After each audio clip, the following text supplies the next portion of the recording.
¿Qué pasaría si el lugar más peligroso de la Tierra escondiera los secretos más extraños, inquietantes y fascinantes del planeta?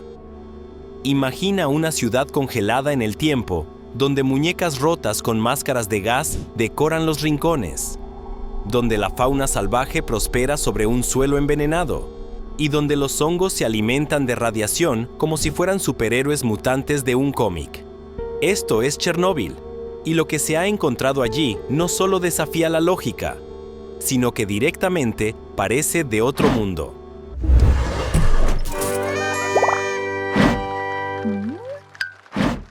Aves e insectos mutantes. ¿Qué ocurre cuando lo invisible transforma la vida misma ante nuestros ojos? Esa fue la pregunta que se hicieron dos científicos al cruzar la línea donde comienza la zona de exclusión de Chernóbil. Allí, donde la vida debería haberse desvanecido tras la tragedia nuclear de 1986, algo completamente opuesto floreció, aunque con formas inquietantes. A simple vista, un bosque, algunos arbustos, el canto lejano de un ave, quizás el zumbido de un insecto. Pero si se mira con atención, lo que parecía natural comienza a revelar signos de algo más profundo, una mutación silenciosa, un legado radiactivo impregnado en la biología de los seres vivos. Este es precisamente el escenario que exploraron Timothy Musso, un biólogo evolutivo, y su colega Anders Müller, ambos obsesionados con una pregunta inquietante: ¿cómo afecta la radiación a las criaturas más pequeñas y sensibles del ecosistema? Lo que encontraron fue tanto fascinante como perturbador. En sus caminatas por la abandonada ciudad de Pripyat, se toparon con insectos que, a pesar de tener el mismo patrón de manchas que cualquier individuo sano, presentaban anomalías. Puntos oculares faltantes, antenas torcidas, alas deformes. El patrón no era aleatorio. Era claramente más común en las zonas con mayores niveles de radiación. Esto nos lleva a una cuestión aún más profunda. Si la radiación puede alterar visiblemente la estructura de los insectos, ¿qué sucede con aquellos efectos que no podemos ver? Musso y Müller no tardaron en hacer conexiones entre la intensidad de la contaminación y la severidad de las mutaciones. Su estudio reveló que las regiones con mayor radiación albergaban una tasa mucho más alta de deformidades entre mariposas, escarabajos y aves. Algunas golondrinas mostraban picos torcidos, plumas mal desarrolladas o manchas inusuales en los ojos. No eran casos aislados, sino patrones repetitivos y coherentes con los niveles radiactivos del entorno. Además, los investigadores documentaron cómo estas mutaciones afectaban la supervivencia de las especies. En condiciones normales, un insecto con una antena defectuosa podría simplemente tener problemas para orientarse. Pero en un entorno donde la comida escasea y el ecosistema ha sido alterado profundamente, cualquier defecto puede significar la diferencia entre la vida y la muerte. La selección natural en Chernóbil parece jugar con reglas diferentes, forjadas bajo la presión constante de una amenaza invisible. Parque de atracciones abandonado.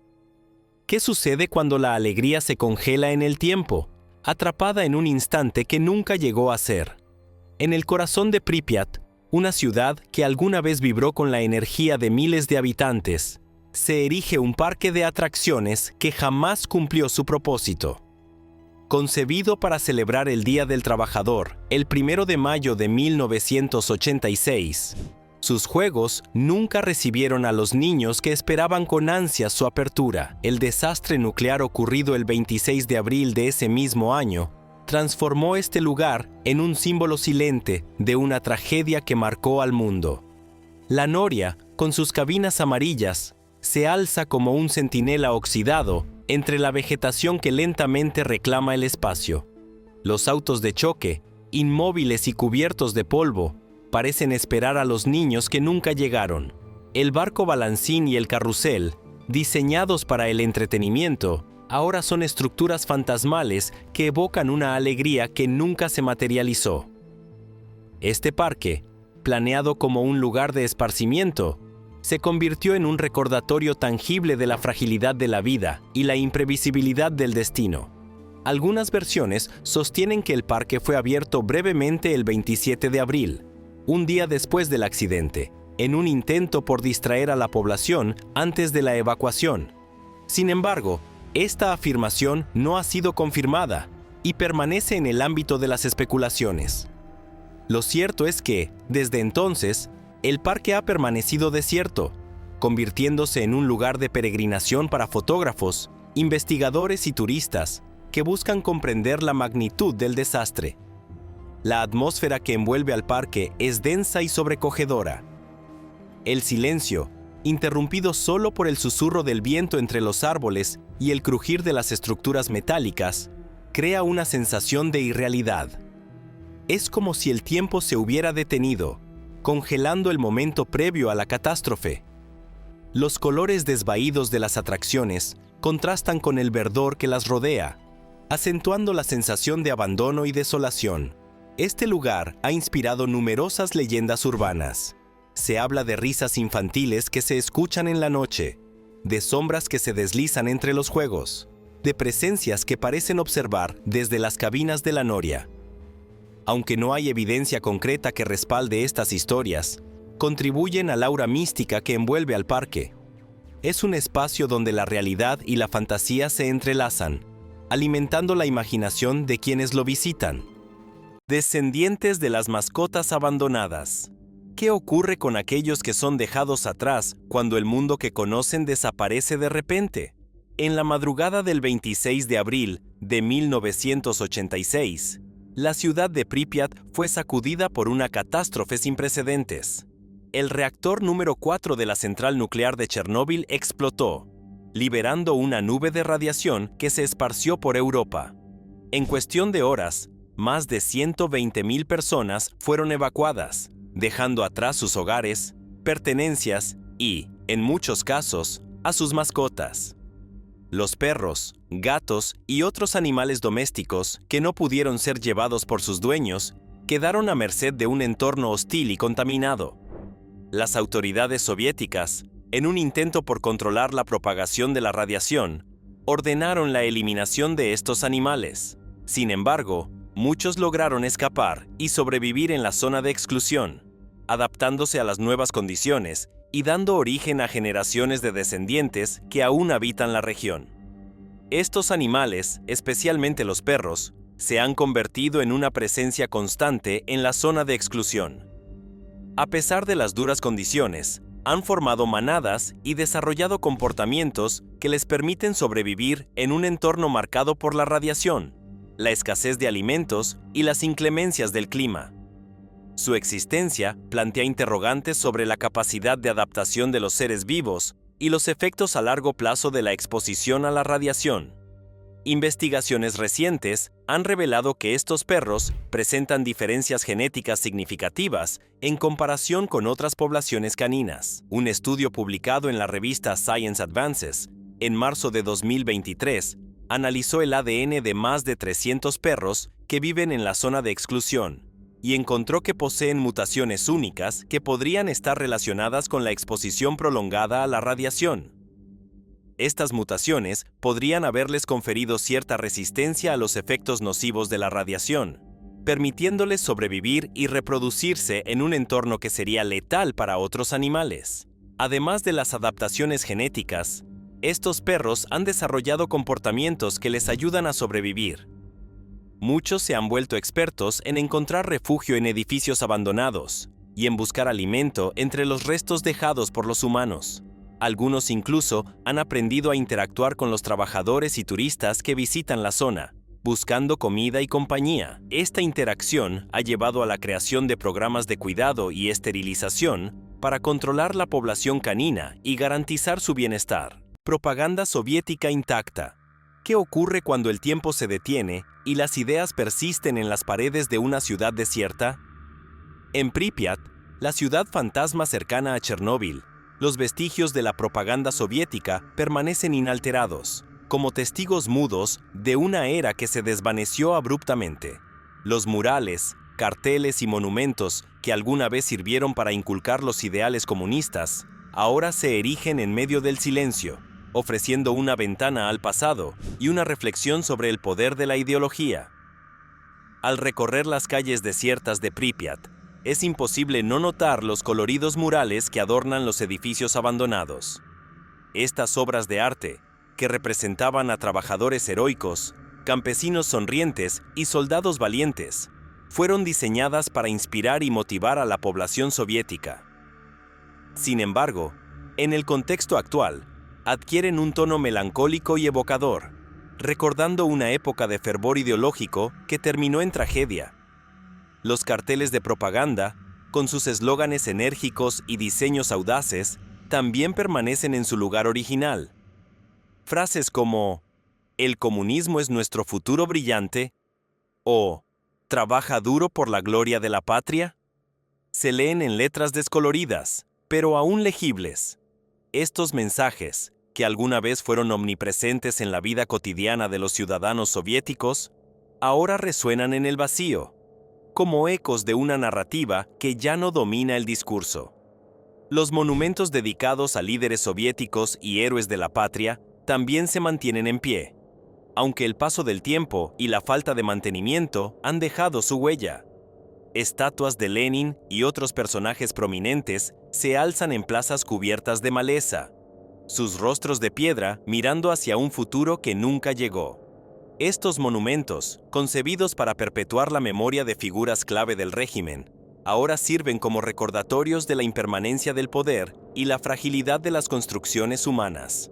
La presencia de esta propaganda intacta en Pripyat ofrece una oportunidad única para estudiar y comprender la maquinaria ideológica de la Unión Soviética. Los investigadores y visitantes pueden analizar de primera mano cómo se utilizaban las imágenes y los mensajes para moldear la conciencia colectiva y promover una visión particular del mundo. Además, estos elementos proporcionan un contexto valioso para entender las dinámicas sociales y políticas que prevalecían en la región antes del desastre nuclear. Vida silvestre próspera. ¿Cómo es posible que la vida florezca en un lugar marcado por la muerte y la desolación? Contra todo pronóstico, la zona de exclusión de Chernóbil se ha convertido en un refugio inesperado para una diversidad sorprendente de fauna salvaje. A pesar de los altos niveles de radiación y la ausencia de actividad humana, numerosas especies han encontrado en este entorno un hábitat propicio para prosperar. Tras el desastre nuclear de 1986, se esperaba que la región alrededor de Chernóbil se convirtiera en un páramo inhabitable durante siglos. Sin embargo, la evacuación de la población humana y la consecuente reducción de la interferencia antropogénica han permitido que la naturaleza recupere terreno. Bosques densos han reemplazado a las áreas urbanas y los campos abandonados se han transformado en praderas salvajes. Investigaciones científicas han documentado la presencia de una amplia variedad de especies en la zona. Lobos, linces, osos pardos, bisontes europeos y caballos de Przewalski son solo algunos de los mamíferos que han sido avistados en la región. Además, se han identificado más de 200 especies de aves, así como una diversidad significativa de anfibios, reptiles e insectos.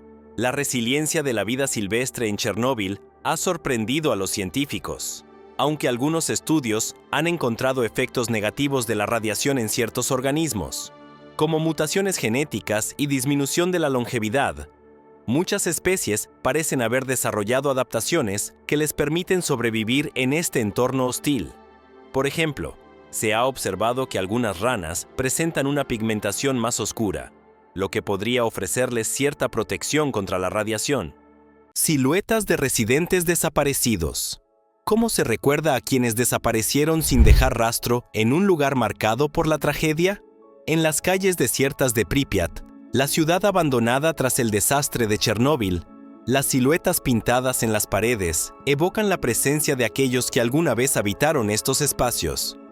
Estas figuras, creadas por artistas urbanos, representan a los antiguos residentes en escenas cotidianas, como si el tiempo se hubiera detenido justo antes de la evacuación.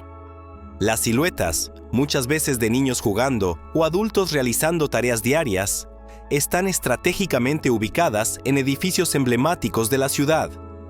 Estas representaciones no solo sirven como homenaje a los desaparecidos, sino que también provocan una profunda reflexión sobre la fragilidad de la vida y la permanencia de la memoria en los espacios físicos.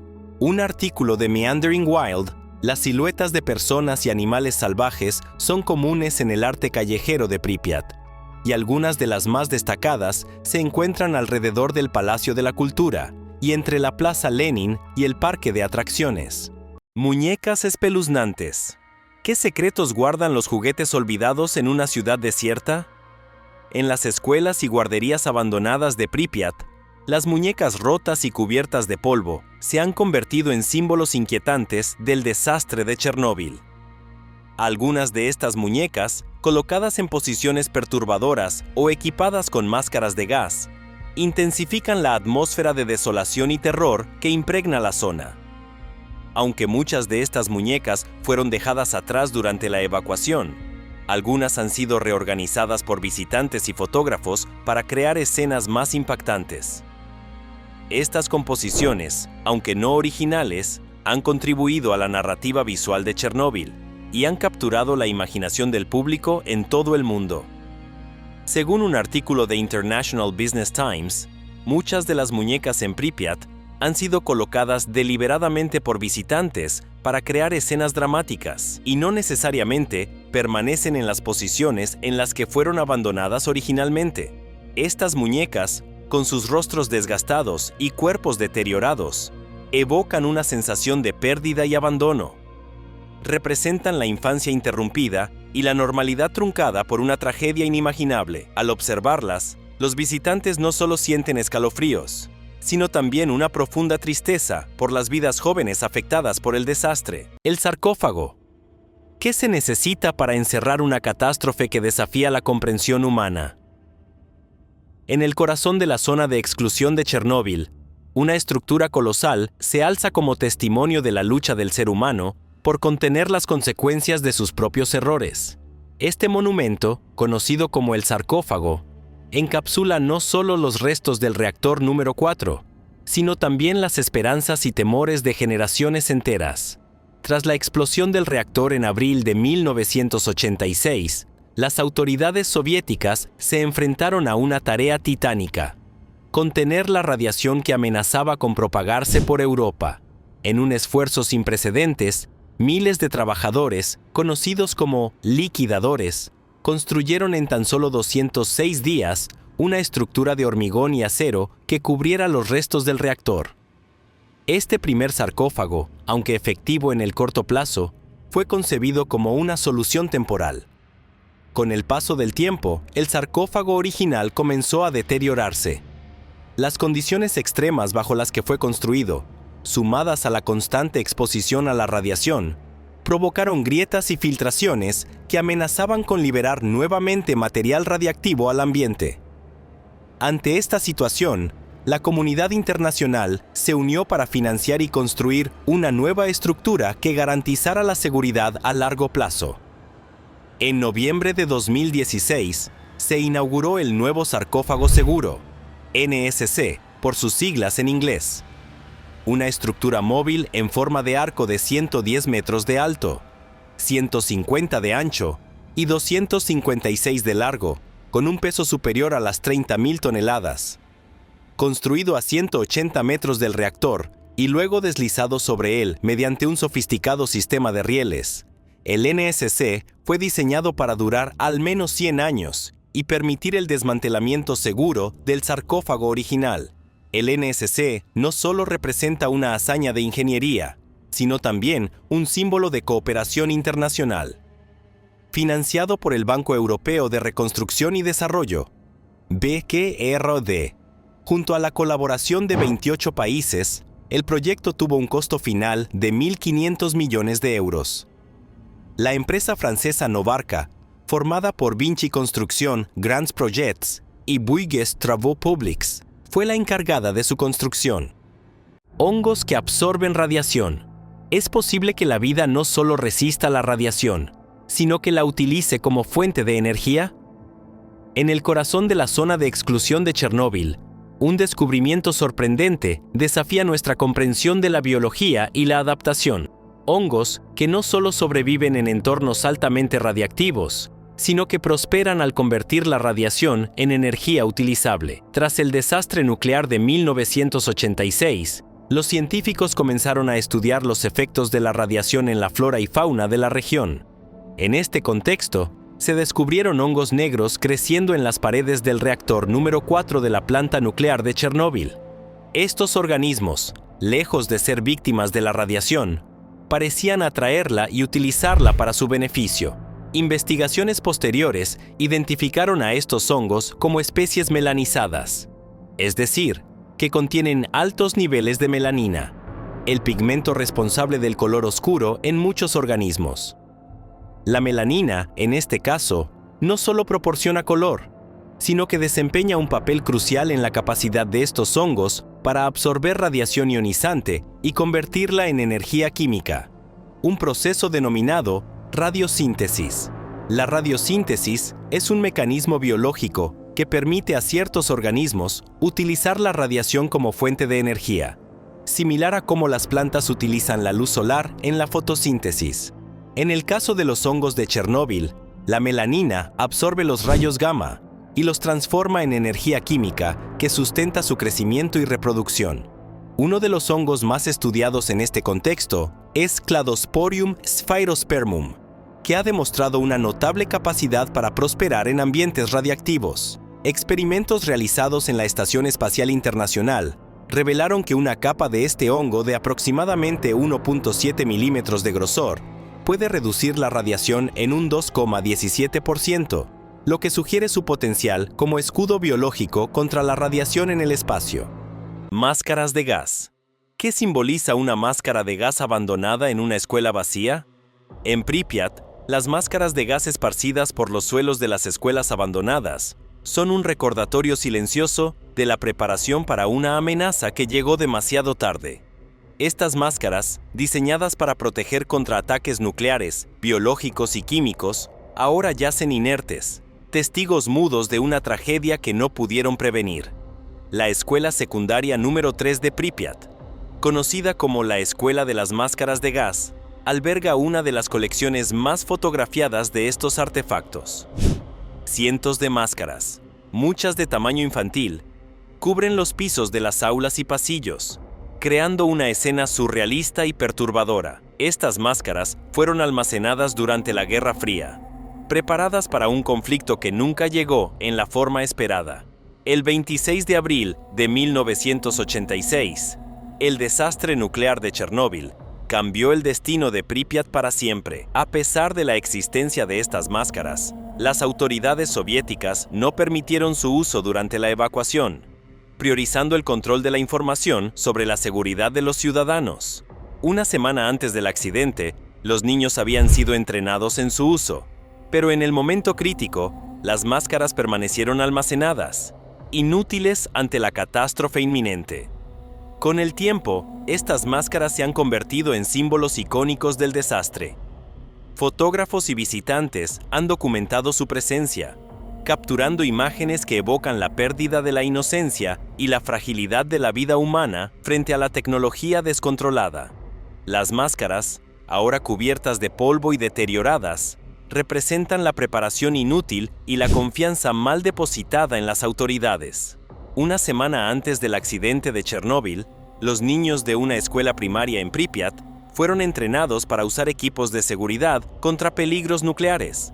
Sin embargo, ninguna máscara de gas fue utilizada el día del accidente debido a una orden de la dirección del partido. Autopobladores. ¿Qué impulsa a las personas a regresar a un lugar marcado por la tragedia y la contaminación? En la zona de exclusión de Chernóbil, un grupo de individuos conocidos como samoseli o autopobladores han desafiado las advertencias y han regresado a sus hogares, buscando reconstruir sus vidas en medio de la desolación. Estas personas, en su mayoría de edad avanzada, han optado por vivir en sus tierras ancestrales, priorizando la conexión con su hogar sobre los riesgos de la radiación. Después del desastre de 1986, aproximadamente 1.200 personas regresaron a la zona de exclusión, desafiando las órdenes de evacuación. Hoy en día, Se estima que alrededor de 130 a 150 residentes permanecen en la zona, la mayoría de ellos mayores de 50 años. Estos autopobladores viven en condiciones rudimentarias, cultivando sus propios alimentos y criando animales, adaptándose a un entorno que muchos consideran inhabitable. A pesar de las dificultades, los autopobladores han demostrado una notable resiliencia, han reconstruido sus hogares, establecido comunidades y mantenido tradiciones culturales. Todo mientras enfrentan los desafíos de vivir en una zona contaminada. Su presencia plantea preguntas sobre el significado del hogar, la identidad y la capacidad humana para adaptarse a circunstancias extremas. Según un artículo de la BBC, en la zona de exclusión de Chernóbil, un pequeño grupo de aproximadamente 15 autopobladores, en su mayoría mujeres mayores, regresaron a sus hogares poco después del desastre y han vivido allí desde entonces, cultivando sus propios alimentos y produciendo su propio vodka. Peces mutantes. ¿Qué secretos ocultan las profundidades de las aguas contaminadas de Chernóbil? En el corazón de la zona de exclusión, los lagos y ríos cercanos a la planta nuclear albergan criaturas que han capturado la imaginación de científicos y curiosos por igual. Entre ellas, destacan los bagres gigantes que patrullan las aguas, envueltos en un aura de misterio y especulación. Estos peces, conocidos como siluros o bagres europeos, Silurus glanis, han alcanzado tamaños impresionantes en las aguas de Chernóbil. Sin embargo, la pregunta persiste: ¿son realmente mutantes producto de la radiación? ¿O su tamaño se debe a otros factores? Tras el desastre nuclear de 1986, la zona fue evacuada y la actividad humana cesó abruptamente. Esto creó un entorno donde la fauna pudo desarrollarse sin las presiones habituales, como la pesca o la presencia de depredadores. En este contexto, los bagres encontraron un hábitat ideal para crecer sin restricciones. Estudios científicos han investigado la relación entre la radiación y el tamaño de estos peces. Un estudio de 1996 sugirió que los peces en el estanque de enfriamiento exhibían daños genéticos relacionados con la concentración de cesio 137. Sin embargo, una investigación más reciente, realizada en 2018, no encontró una correlación positiva entre los niveles de exposición a la radiación y el daño cromosómico en los bagres del estanque de enfriamiento. Esto indica que, aunque la radiación está presente, no es necesariamente la causa del tamaño excepcional de estos peces. La explicación más aceptada por la comunidad científica es que la ausencia de depredadores y la abundancia de alimento han permitido que estos bagres crezcan a tamaños que, aunque impresionantes, no son inusuales para su especie. El siluro europeo es conocido por alcanzar longitudes de hasta 5 metros y vivir más de 100 años en condiciones ideales. Además, la falta de actividad humana ha reducido el estrés en el ecosistema, permitiendo que los peces se desarrollen plenamente. La combinación de estos factores ha creado un entorno propicio para que los bagres alcancen su máximo potencial de crecimiento. El sótano del Hospital 126. ¿Qué se oculta en las profundidades de un hospital abandonado que aún hoy emite una amenaza invisible? En el corazón de Pripyat, el hospital número 126 se erige como un testigo silencioso de la tragedia de Chernóbil. Sin embargo, es en su sótano donde la historia adquiere un matiz aún más oscuro y perturbador. Tras la explosión del reactor número 4, el 26 de abril de 1986, los primeros en responder fueron los valientes bomberos de Pripyat. Sin conocimiento de la magnitud del desastre, se enfrentaron a las llamas y a una radiación letal. Estos héroes fueron trasladados al hospital número 126, donde sus ropas contaminadas fueron rápidamente retiradas y arrojadas al sótano del edificio. Décadas después, esas prendas aún yacen allí, emitiendo niveles peligrosos de radiación.